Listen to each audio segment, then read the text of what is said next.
Navigating the loss and trauma of a natural disaster, like we're experiencing here in LA, is extremely challenging in lots of different ways, but I want to speak to the emotional and psychological ways today.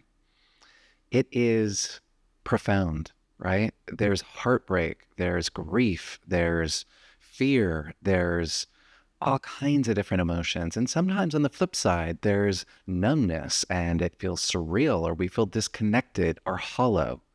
Those are all natural responses. There is not one right way and one wrong way to feel.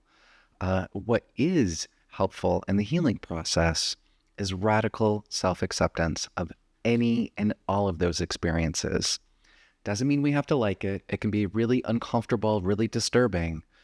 But the more that we sit with, that we're with it, that we provide some compassion, some empathy, some understanding of ourselves and others experiencing things in similar and different ways, the more that we can actually work through and begin the healing process.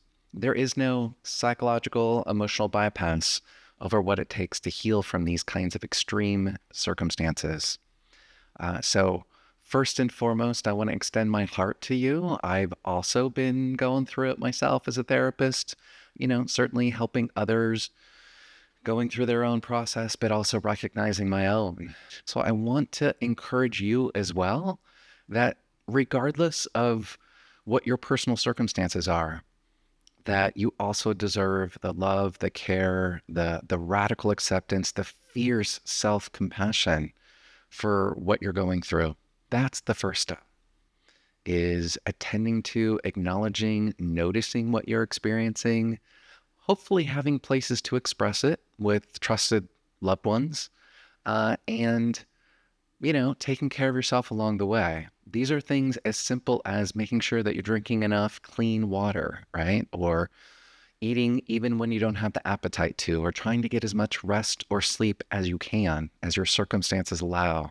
It's also recognizing the triggers that are here for us right now, right? If we're hearing helicopters overhead or smelling smoke, if we're looking outside and seeing the haze of the dark clouds, or if we're close enough, the fires that are still raging on, these are all moments that can trigger that intense visceral reaction to the trauma response, to what we're going. Our nervous system is in hypervigilance for many of us.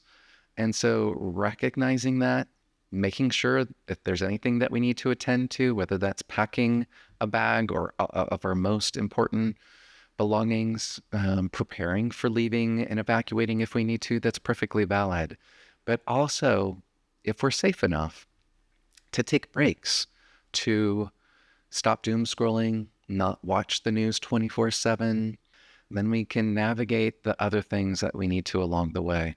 This is a process that takes not just days, not just weeks, often months and years. It's important to pace ourselves in the midst of everything that's going on, especially as it's continuing to happen. But I also wanted to acknowledge the emotional, psychological, spiritual side effects of natural disasters like this one, and encourage you to be kind to yourself, kind to others as much as possible. All right, take good care.